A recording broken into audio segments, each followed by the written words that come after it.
and welcome back to Coffee with Her. Today we're on episode 20, and we're going to be talking about how to maximize your potential in a workplace despite having faced some toxic situations. And this episode isn't actually necessarily only for Gen Zs, it's actually for all levels in an organization. And today I'm going to be drinking some coffee with sugar because even though life may throw at you some bitter experiences, you can still respond with sweetness, right? So with that said, let's get started.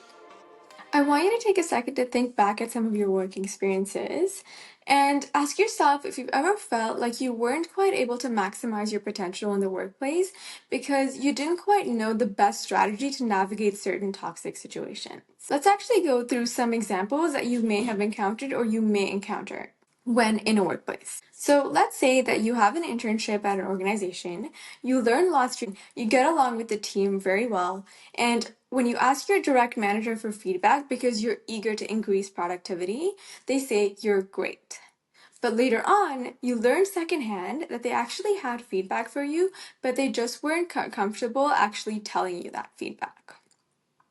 So the question becomes, what do you do when your manager isn't comfortable giving you feedback and you still want to grow? Well, something that you could do is you could actually ask other people on the team for feedback, and you could do some self-reflection and identify where you feel you had strengths and your weaknesses as well, right? And if we actually flip the lens and look at this from an organizational perspective or a leadership perspective, I think it would be very natural to wonder, why is it that this middle manager isn't giving their employee feedback when that's a really effective way to increase productivity, right? And as a leader, you may even come to the conclusion that perhaps they weren't really comfortable giving the feedback, perhaps they lacked a little bit of leadership skills, perhaps even it was a power play, right? Because they don't actually want the employee to grow in the company and they just wanted to blindside them. So what's the solution to this kind of a problem from a leadership perspective? I think something that could be considered is ensuring that there's actually feedback policies where employees are required to receive feedback from their managers, either formally or informally, right? Because at the end, the purpose of organizations is to maximize productivity and to ensure that the people are also always growing to maximize that productivity. Let's take a look at another scenario that might be a little bit tricky to navigate in the workplace. So let's say you plan on returning to an organization or a company that you did an internship at, either for another internship or to work there full time. And you reach out to your manager, but you realize that your manager actually, she's gatekeeping and preventing you from having access to leadership. And instead of, communicating the interest to the correct authority, she takes that decision upon herself and lets you know that there's no opportunity for you. So the question is, what do you do in these kinds of situations? Well, in these kinds of situations, it's important that when you initially had your internship there, or when you do have it there, you make sure that you form strong bonds with multiple people in the organization, not only specifically on that team, but also within the entire company, right? So that you have multiple points of contact. But let's actually also look at this kind of behavior from a leadership perspective as well, right? As a leader, you might be wondering, well, why would a manager not communicate that a previous intern would like to rejoin the company? Or why would they frame the captain for making a decision when it was actually their decision that they didn't want the intern there? Or why would they even overstep their boundaries all in all, right? I think it would actually be really clear at this point that these are actually toxic traits of managers, right? Perhaps they're actually uncomfortable having curious high performers work alongside them because their management style is more like a dictatorship and they're not comfortable being challenged, right?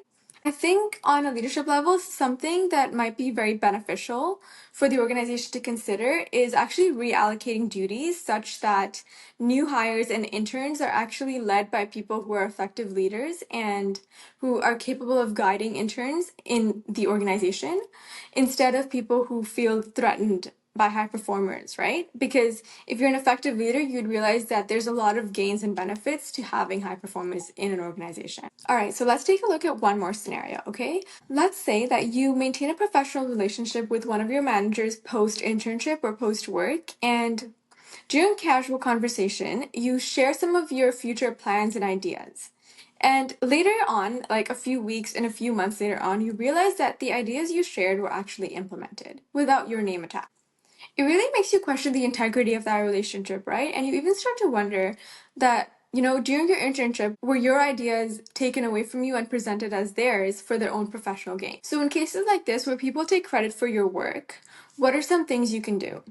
So, something that's really important in these kinds of situations is that you always want to keep a record of your contributions, right? You always want to make sure that there's a written copy of whatever you contributed, or there's other stakeholders present, or you present information in a team format such that your ideas are always credited as yours. And on a higher level, it's also important to develop leadership awareness, right? Because what you want to do is you want to make sure you can identify between a leader who's ready to mentor you and guide you and propel you in your career, or somebody who just wants to take advantage of your relationship such that they can have their own professional benefits from it. And from an organizational perspective, you also might be wondering, well, how can this kind of behavior actually be consequential to an organization? Well, I think a really obvious one is that it can actually have a lot of legal implications, right? Because this manager is taking work that isn't theirs and using the organization's platform to present it as theirs.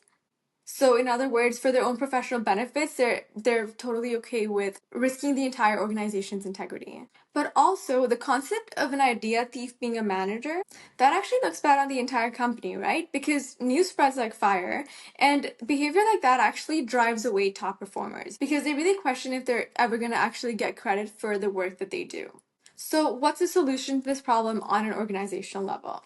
So I think from a leadership perspective, it's important to always be alert, have some emotional intelligence, and use your intuition to determine when someone is doing something for a promotion or when they're actually doing it because they genuinely care. It's also important to encourage a culture where there's transparency and everybody's recognized for their contributions, and where people are held accountable for their faults, right? So for toxic power plays and for toxic competition, they're held accountable for that as well. That's very necessary as well.